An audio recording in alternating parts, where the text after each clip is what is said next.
Olá! O texto que nós vamos fazer uma pequena reflexão hoje, da nossa série de pequenas reflexões, se encontra em Hebreus capítulo 11, versículo 35, a parte B, que nos diz assim: Uns foram torturados e recusaram ser libertados, para poderem alcançar uma ressurreição superior. Amados, os cristãos desta narrativa aqui, eles não estavam preocupados com o seu bem-estar físico e psíquico. Eles estavam preparados, na verdade, para suportar todo tipo de sofrimento em prol do Evangelho e visando, através da fé, uma ressurreição superior. E é inevitável que a gente olhe para os cristãos do passado, né, e faça uma comparação com aqueles que se dizem cristãos odiernamente. E quando eu olho e quando eu enxergo para a grande maioria dos cristãos de hoje, eu vejo que é totalmente o inverso daqueles que estavam dos cristãos do passado.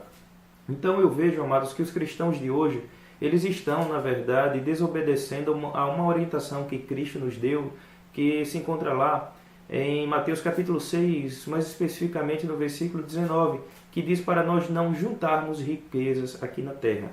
Até porque quem é forasteiro e peregrino, né, aqui na terra, não vai estar interessado em acumular riqueza por onde passa. Quem é forasteiro, né, ou peregrino, ele não vai se preocupar com isso. Ele vai querer juntar riqueza na sua pátria, né, na sua terra. E nós, como cristãos, nós sabemos que a nossa pátria é os céus, né, a Canaã, digamos assim, espiritual, o paraíso que nos foi prometido por Deus. Então, amados, nós devemos ter essa consciência. Nunca nos deve faltar essa consciência de que nós somos peregrinos e forasteiros aqui na terra.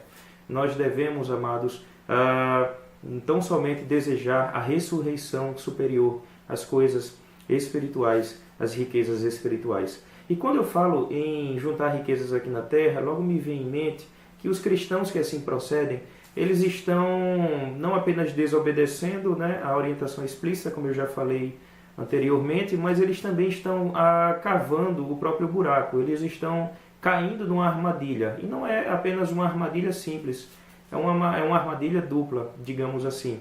A primeira delas ainda se encontra lá em Mateus 6, mas dessa vez no versículo 21, onde Cristo vai nos dizer que onde estiver o nosso tesouro, ali também estará o nosso coração.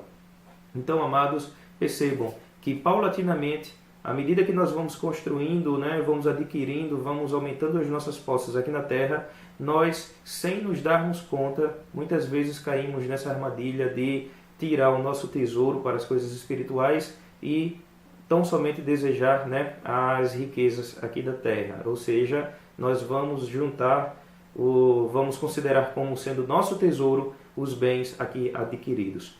E a outra armadilha, amados, é que esses mesmos bens, eles vão nos proporcionar um certo bem-estar, né? Vai nos proporcionar, digamos assim, um certo conforto, e a gente vai passar a desejar esse conforto mais do que qualquer outra coisa, mais do que o próprio Deus e também mais do que o convívio com os irmãos da igreja. E assim nós passamos a minimizar a importância da igreja nas nossas vidas e na vida dos nossos familiares. Nós vamos enxergar tão somente o nosso bem-estar, né? Mas não vamos nos dar conta de que a igreja tem sim a sua importância, que a igreja ela é importante. A igreja não foi feita por Cristo, não foi em vão. A igreja ela foi feita por Cristo para abençoar a sua vida, para fazer com que você também frutifique, aumentando a sua fé. E, amados, é um perigo muito grande. É um perigo muito grande quando nós nos desviamos da igreja, quando nós desviamos também os nossos familiares, os filhos, enfim, esposas, né, dos caminhos do Senhor. E isso é uma armadilha muito grande para as nossas vidas.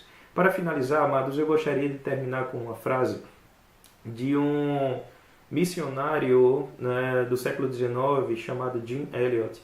É um missionário, foi um dos 5 missionários mortos, né, quando foram pregar lá no Equador, né, no país do Equador. E essa frase ela é célebre, ela é demais, por demais famosa no meio evangelical, digamos assim. E essa frase vem nos dizer o seguinte, que não é tolo aquele que abre mão do que não pode reter para ganhar o que não pode perder. Fica essa frase, fica esse texto para a nossa reflexão. Deus o abençoe e um grande abraço.